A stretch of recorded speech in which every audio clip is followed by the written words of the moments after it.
Hola amigos, que la paz del Señor esté siempre con ustedes. Mi nombre es José Moreno y es un gusto siempre estar con ustedes en una clase más de la palabra del Señor. El día de hoy vamos a hablar de la felicidad, ¿verdad? La felicidad que encontró el apóstol Juan y que la podemos encontrar en una muy pequeña carta suya, la tercera de ellas. Sí, en Tercera de Juan. Y esto está muy relacionado con el aprendizaje que todos podemos hacer.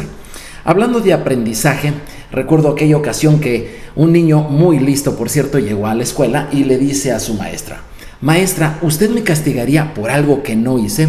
La maestra obviamente le dice: por supuesto que no te castigaría. ¿Por qué? ¿Qué es lo que no hiciste? Y dice el niño: pues la tarea, maestra. La tarea. Ay. Obviamente todo mundo buscamos la felicidad.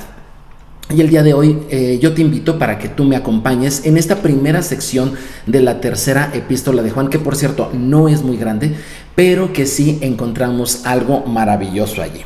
Mira, una pensión elevada, ¿verdad? Juventud, salud y mucho tiempo para hacer lo que uno quiere es el sueño de todo aquel que encuentra o llega a una edad madura. Pero cuando hablas con estas personas que han conseguido todo esto, que ya están pensionados, que ya están jubilados, que están jóvenes, saludables, que viajan de aquí para allá, al poco tiempo estas personas se llegan a preguntar: bueno, después de esto todo, ¿qué sigue? Mi esposa le acaba de preguntar a una señora que conocimos en un viaje y que obviamente ha viajado por todo el mundo, y le dice: bueno, ¿y a dónde le gustaría viajar? ¿No? Se quedó pensando y dice: es que ya he viajado. Todas las cosas que nosotros podemos hacer, como es ganar dinero, tener salud, tal vez mejorar el aspecto nuestro, en fin, viajar, todas esas cosas nos dan un gusto y una satisfacción. Pero siempre hay algo más. Mira, en Génesis capítulo 30, versículo 3, nos habla de una mujer que lo tenía todo, y fíjate lo que dice. Y dijo Lea es la mujer de la que habla, esposa de Jacob, dice: para dicha mía, porque las mujeres me dirán dichosa, y llamó su nombre Aser. ¿De qué se trata esto? Bueno, resulta de que Lea era una de las esposas de Jacob, y al tener a su sexto hijo, le puso por nombre Aser. En nuestras Biblias así dice Aser, bueno, en el hebreo es Asher, ¿sí? Y Asher, cuando tú vas al significado de esta palabra Asher o Esher, que por cierto se escribe igual en hebreo, significa dicha, significa felicidad. Efectivamente, a ese sexto hijo, esta mujer le puso felicidad. Y es que, ¿sabes qué? Hay una felicidad cuando uno procrea hijos, cuando uno se reproduce y tiene hijos. Hay mucha felicidad cuando uno tiene muchos hijos. Sabes que el tener hijos es una de las cosas que más felices nos hacen, tanto a hombres como a mujeres. El tener hijos, y en este caso Lea lo experimentó. Y esta mujer, te digo, tenía todo: tenía esposa, ya tenía hijos, tenía familia, tenía juventud, tenía una buena posición económica, tenía todo, absolutamente todo en la vida, y aún así algo le faltaba. El ser humano siempre estamos en busca de la felicidad, porque no es una búsqueda racional, no es una búsqueda que está en nuestra mente, más bien es una búsqueda que está en nuestro corazón. Resulta de que nuestro corazón late de manera involuntaria, y así de involuntaria es nuestra búsqueda por la felicidad, por la dicha. Así que va a ser algo que siempre vamos a estar buscando. La Escritura nos habla de la dicha, pero fíjate qué interesante, no nos habla muchas veces de la dicha, no porque no sea un tema importante, al contrario, es un tema muy importante para el ser humano, pero lo que sí es que nos da las pistas de dónde encontrar esa dicha, ese Asher, esa felicidad. Vamos a ver algunos de esos textos muy rápidamente. En Primera de Reyes, capítulo 10, versículo 8, dice: bienaventurados tus hombres, dichosos tus siervos que están continuamente delante de ti, y dice: y oyen tu sabiduría. Estaban alabando, estaban halagando a todos los siervos de ahí del rey, y le dicen: qué dichosos son porque se la pasan escuchando tus sabias palabras. Salmo 34:8, gustad y ved que es bueno el Señor, dichoso el hombre que confía en Él. La confianza en Dios es otra de las cosas que nos da alegría, nos da dicha. No solamente escuchar cosas buenas, escuchar cosas sabias, escuchar algo que nos ayude a vivir mejor, sino también el que después de que hemos oído que Dios es bueno y que es bueno atenderlo, que confiemos en Él. Yo encuentro que muchas personas que deciden poner su confianza en el Señor dicen, a partir de que estoy oyendo la palabra y le estoy haciendo caso, sabes que mi vida ha cambiado y estoy aprendiendo a confiar en Él. Salmo 37:37 dice, considera al íntegro y mira al justo, porque hay un final dichoso para el hombre de paz. Aquí juntan la dicha con la paz. ¿Sabes que una de las cosas más que te van a hacer más feliz en la vida es no estarte peleando? Sino, sé una mujer de paz, sé un hombre de paz, sé un joven de paz. Obviamente hay conflictos en esta tierra y obviamente en muchas ocasiones nos tendremos que defender, pero no seamos hombres o mujeres de conflicto, no seamos aquellos que siempre estamos detrás de hasta el último pelo de la justicia. No, seamos personas de paz y vas a ver que tu vida va a ser mucho, pero mucho más feliz. Y cuarta cosa, Proverbios 27, camina en su integridad el justo. Y luego dice, sus hijos son dichosos después de él. El día de ayer recibí aquí en mi oficina a una persona, a un cliente, una mujer, que ya estando en edad madura, ella quiere que sus hijos sean dichosos con la herencia que les dejan, tanto su marido como ella, le dejan a sus hijos. Y seguramente lo van a lograr porque hay una cualidad que se necesita. Si una persona es justa, si una persona se la pasa trabajando de manera correcta, en negocios lícitos, en negocios correctos, en negocios que no ofenden ni a Dios ni al ser humano, todo lo que lleguen a reunir, que por cierto, nada de eso se llevarán, sino que lo podrán dejar a sus hijos serán dichosos después de ellos, precisamente porque no habrá problema, porque sus padres trabajaron de una buena manera. Así que no solamente los bienes, la salud, la juventud, las fuerzas, en fin, o una buena pensión, te van a dar alegría. Sí, efectivamente sí lo van a hacer, pero hay cosas mucho más fuertes, mucho más profundas, que son mucho más eternas. En el caso de esta tercera carta, el consenso general es que fue Juan, digo porque no dice quién la escribió, pero dice que fue Juan el que lo escribió, ahí en la ciudad de Éfeso, una ciudad que hoy se encuentra en lo que hoy se llama Turquía.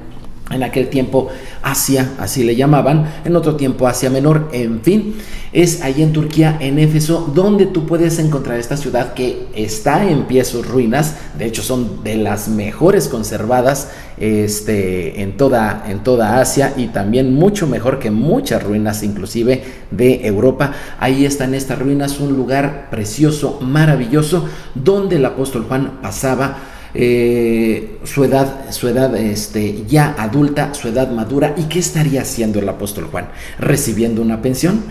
¿Queriendo hacer viajes? ¿Qué estaría haciendo? Vamos a ver que tener hijos nos da felicidad, pero tener hijos en la fe, es decir, discípulos, nos da mucha felicidad. Vamos a leer los primeros 8 versículos de esta carta. Dice así: el anciano, se está presentando Juan, a Gayo, el amado, a quien amo en verdad. Amado, yo deseo que tú seas prosperado y en todas las cosas y que tengas salud, así como prospera tu alma. Pues mucho me regocijé cuando vinieron los hermanos y dieron testimonio de tu verdad, de cómo andas en la verdad. No tengo mayor gozo que el oír que mis hijos andan en la verdad. Amado, fielmente te conduces cuando prestas algún servicio a los hermanos, especialmente a los desconocidos, los cuales han dado ante la iglesia testimonio de tu amor. Y harás bien en encaminarlos como es digno de su servicio a Dios para que continúen su viaje. Versículos 7 y 8. Porque ellos salieron por amor del nombre de Él sin aceptar nada de los gentiles, nosotros pues debemos acoger a tales personas para que cooperemos con la verdad.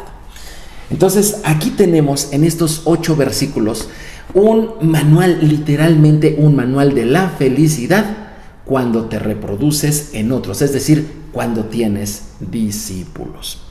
Es muy importante que nosotros sepamos que el apóstol Juan fue una persona incansable, que hasta el último día de su vida él estuvo entregado a la misión que nuestro Señor Jesús le encargó junto con los demás apóstoles.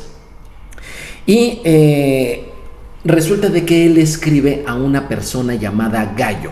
En otras ocasiones también este nombre se le conoce como Cayo, pero bueno, en la mayoría de las Biblias es Gayo. No vayas a pensar que es un gallo de la granja, sino realmente es el nombre de esta persona. Y a él le dice el amado, a quien amo en la verdad. ¿Sale? Damos de lo que hemos recibido. El apóstol Juan es el llamado apóstol, el discípulo amado de Jesús. Él conoció a Jesús y recibió su amor. Es posible que esto fue un énfasis en su vida porque él tenía una cercanía familiar con Jesús de Nazaret. Pero además de eso, él fue su discípulo y además fue uno de los discípulos más cercanos al Maestro. De hecho, hubo un momento en la vida del Maestro, de nuestro Señor Jesús, cuando Él está ahí en la cruz, que Juan fue el único que estuvo allí cerca con Él. Así que la cercanía de este discípulo amado fue muy fuerte y Él fue un discípulo amado. Si Él recibió amor, ¿qué crees que dio?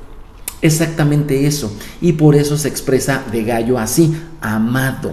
De hecho, le refiere su amor, su estima, el aprecio que siente por este Gayo. Se la refiere en 4 ocasiones en esta carta, en pocas líneas. ¿Cuántas veces tú le dices a alguien que lo quieres? Si se lo dices una vez, bueno, pues está bien, a lo mejor es una fecha especial. Si se lo dices 2 veces, bueno, a lo mejor es por alguna otra cosa. Pero lejos de ser un formalismo de escritura del apóstol, es realmente la expresión genuina de que el apóstol Juan amaba a sus discípulos, amaba a aquellos con los que había tenido cercanía y con los que compartía la fe de Jesús. Así que el amor a los discípulos es el primero de los requisitos para poder discipular. ¿Por qué te digo esto? En una ocasión hablaba yo con un primo mío y no sé, se me salió que comentaba que asistí a una clase de las Escrituras donde yo estaba enseñando a otros la palabra del Señor, y se voltea y me dice: ¿y por qué tú? Obviamente pues es mi primo con los que jugábamos, con los que nos hacíamos bromas de niños, en fin, etcétera, y me dice: ¿por qué tú, verdad? O sea, ¿qué te hace capaz? ¿Qué te califica para poder discipular a otras personas? Hay gente que se inscribe en un instituto bíblico, por ejemplo, en un seminario, o toma muchísimos años de teología, cosas por el estilo, las cuales no digo que estén mal, no necesariamente están mal, pero el requisito primero, el principal, para que tú tengas discípulos, para que tú estés calificado para enseñar las Escrituras a otros, es el amor. Así es que tú verdaderamente ames. Por ejemplo, los mejores y los más grandes discípulos que nosotros deberíamos de tener son nuestros hijos. ¿Amas a tus hijos? Si es que eres papá, si es que eres mamá. Si los amas, estás calificada o calificado, sí, según sea el caso, para ser el maestro para ellos en la Biblia. ¿Sí sabías eso? Y es que el amor genuino, el amor sincero es lo que en verdad nos califica. Amar a los que escuchan el mensaje del Evangelio y amarlos con una sincera y muy cercana convivencia. Es algo que nos califica para precisamente poder discipular a otros. Yo tengo un grupo de discipulado con los que me veo cada semana y en verdad les amo de todo corazón. Ya tengo con algunos de ellos ya bastantes años, con otros se están integrando, pero yo tengo que saber que si no los amo sincera y desinteresadamente, no voy a poder transmitirles el resto de las Escrituras. Si tú eres un discípulo, ¿sí? Si tú estás recibiendo enseñanza de alguien ahí en tu iglesia, en un ministerio, como sea, o sea, además de las clases que tomas aquí conmigo, si tú recibes enseñanza, quiero que sepas que eres una persona amada por el Señor, y la persona que te discipula, ¿sí?, te lo debe de decir, te lo debe de demostrar y debe de sentir por ti esto: un amor genuino y desinteresado. Pero vamos al versículo 2. Dice así: amado, yo deseo que tú seas prosperado en todas las cosas y que tengas salud, así como prospera tu alma. Es muy interesante el lenguaje que el apóstol Juan utiliza para dirigirse a Gayo. No le habla con términos, muchas referencias a la escritura, ni muchas palabras hebreas, ni cosas así. Y esto nos hace pensar que posiblemente Gayo no era de origen judío. Así que más bien se trata de hablar con él, ¿verdad? En términos de la cotidianidad, en términos de las cosas que pasan en el día a día y sobre todo en las cosas que Gayo estaba haciendo. Que por cierto, Gayo era muy buen hospedador. A él le gustaba hospedar a personas que llevaban el evangelio y lo hacía de todo corazón. El maestro de las escrituras no solamente debe de amar a sus discípulos, sino que también debe de conocer su entorno, debe de conocer cómo viven, a qué se dedican, cuáles son sus circunstancias día a día, ¿sí? Y te quiero decir, durante muchos años la cristiandad, estoy hablando de hace siglos, seguramente es un tiempo que tú y yo no vivimos, pero durante muchos, nos están llamando. Vamos a revisar esto. Durante muchos años, la cristiandad pensó que el tener bienes materiales era sinónimo inclusive de pecado o algo parecido, ¿sí? Que había que ser pobre para ser santo.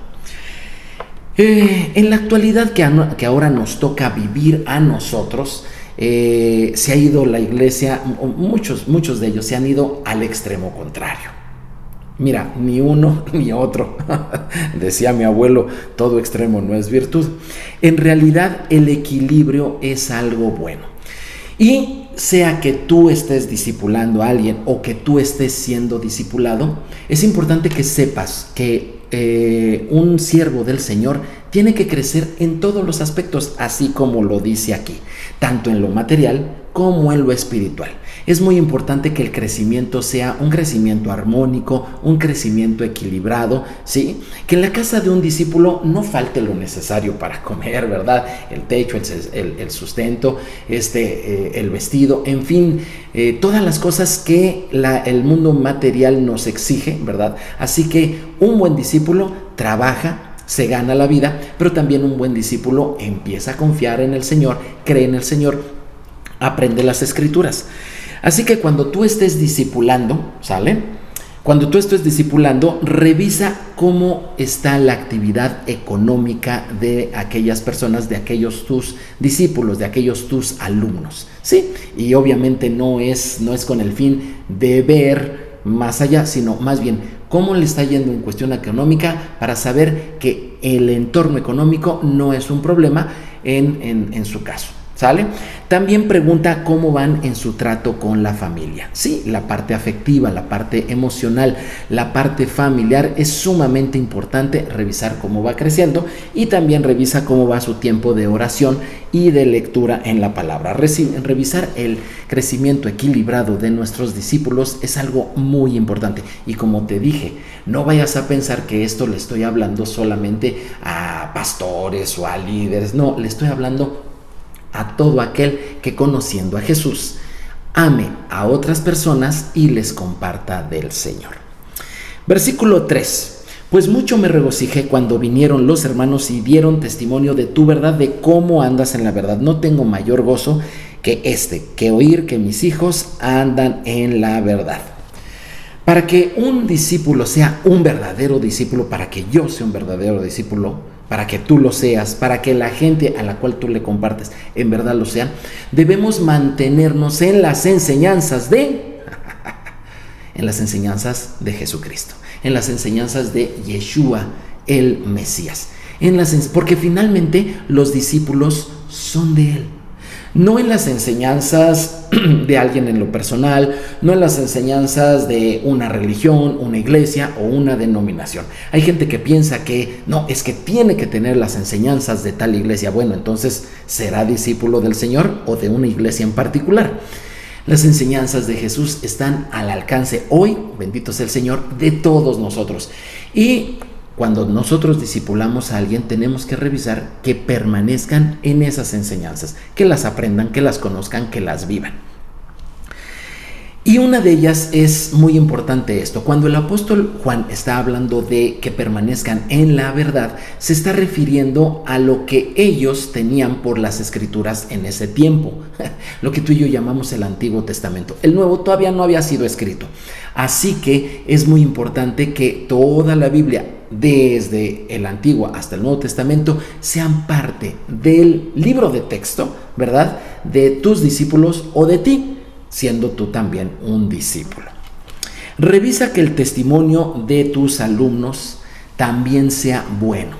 El testimonio de una persona no vale porque la persona diga, alguien puede decir que es un buen discípulo del Señor, que él lleva una vida muy cristiana y cosas de esas. Si la persona lo dice, ese testimonio no es válido. En realidad deben ser otras las personas las que lo digan. Deben de ser, por ejemplo, su familia, sus amigos. Así que cuando tú estés discipulando a alguien, escucha lo que se dice de ellos. Tal vez sus vecinos, tal vez, en fin, la gente que los conoce. Si el testimonio que los demás dan es bueno respecto de tu discípulo, sabes que ese discípulo en verdad está caminando bien. Por otra parte, tú también revisa lo que de ti están diciendo los demás. Versículo 5. Amado, fielmente te conduces cuando prestas algún servicio a los hermanos, especialmente a los desconocidos. Servir sin retribución, sin buscar la retribución. Es muy importante que como discípulos nosotros sirvamos a los demás sin ningún interés de que nos sea devuelto el favor. Eso, el servir a quien, el servir a todos sin distingo, sin mirar a quién le haces o no el servicio o el favor, es algo muy importante y es una característica muy buena en los buenos discípulos, ¿sí? Y no buscar la recompensa. El discípulo no debe de buscar tampoco un lugar de privilegio entre los demás y por eso sea su motivación de servir. No, la felicidad, la alegría sucede cuando una persona hace por los demás de una manera desinteresada sus labores. Ahora quiero decirte por qué dice aquí, en especial dice aquí el versículo 6, en especial a los desconocidos, los cuales han dado ante la iglesia testimonio de tu amor y harás bien en encaminarlos como es digno de su servicio a Dios para que continúen su viaje. Fíjate que la palabra iglesia significa llamados afuera.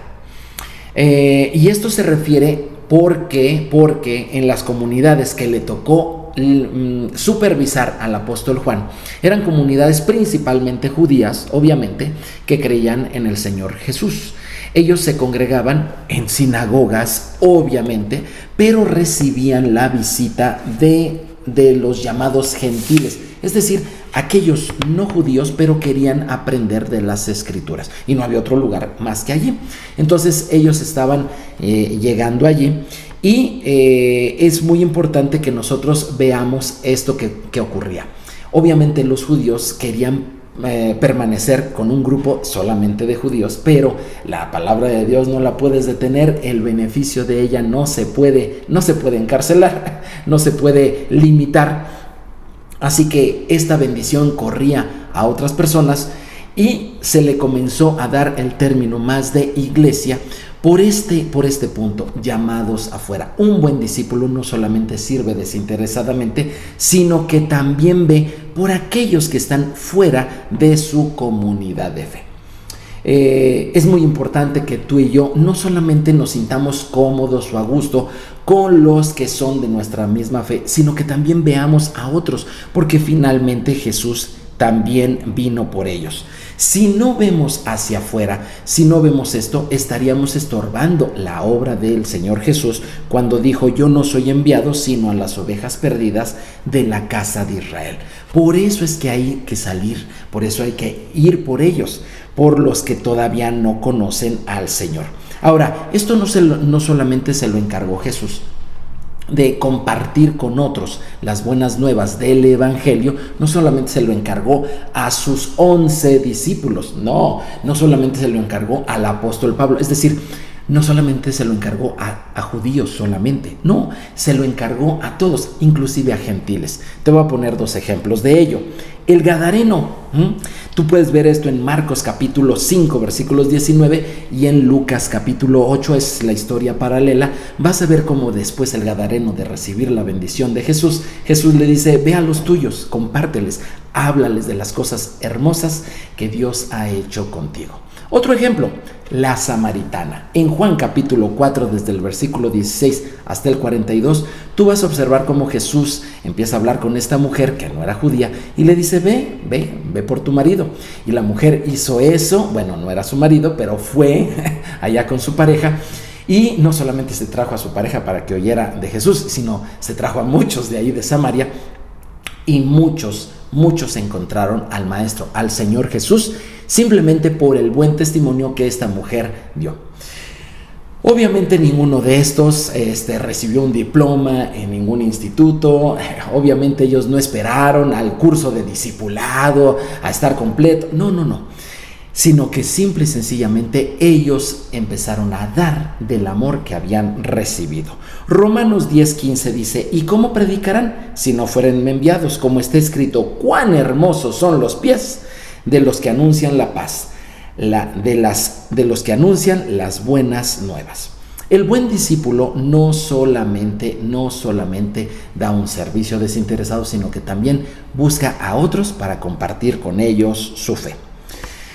Puntos últimos: colaborar con la iglesia, colaborar con el grupo de fe con el que tú asistes. El versículo 7 dice: porque ellos salieron por amor del nombre de él, sin aceptar nada de los gentiles. Nosotros también debemos acoger a tales personas para que cooperemos con la verdad. Fíjate que en la iglesia no todos pueden hacer todo, y tampoco en todo tiempo. Unos hacen una cosa, otros hacen otra cosa, y también hay un tiempo para cada cosa. El corazón generoso de las personas va a ser recompensado sin duda cuando colaboran con la obra del Señor. No obstante, el día de hoy hay muchas personas que dicen haber dejado todo, así como dice aquí, haber dejado todo para servir al Señor. Algunos sí lo han hecho, muchos sí lo han hecho, pero algunos otros no, sino que simplemente, como no les funcionó su trabajo en lo que estaban haciendo, vieron en la predicación del Evangelio la oportunidad de encontrar su modo económico de vida. El buen discípulo va a colaborar con la iglesia, pero obviamente no va a estar de ojos cerrados para ver a aquellos que no son genuinos en este sentido. Aquí el apóstol Juan menciona a los gentiles refiriéndose a los que no han recibido a Yeshua como su Señor y Salvador. Y dice: no recibieron de ellos nada. A eso se refiere. Fíjate que en muchas ocasiones se encuentra uno con la oportunidad de que gente no creyente ayude al Evangelio. Sin embargo, muchas veces esas ayudas generan ciertos compromisos que luego obligan a las personas a hacer cosas que no van muy de acuerdo con la palabra del Señor. Te voy a poner unos ejemplos muy sencillos que tal vez tú hayas visto, inclusive siendo practicados por gente que se dice ser de la iglesia. Rifas, sorteos, negocios piramidales y muchos otros se han utilizado como estrategias, digo entre comillas, para beneficio de la iglesia. Al final, todas estas actividades que requieren mucho trabajo y que buscan la recaudación de fondos y cosas así, finalmente no dan un buen testimonio de la iglesia y tampoco llegan a presentar un mensaje claro del amor del Señor. Así que te recomiendo que nos enfoquemos en lo que nos debemos de enfocar, ¿verdad?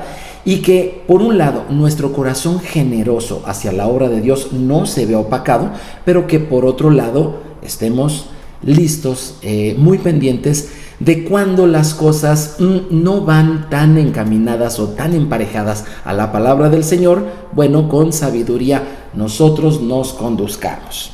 Un buen discípulo ayudará siempre al servicio de la obra con sus recursos, con sus servicios, y hará también a otros partícipe de las bendiciones que Dios le ha dado.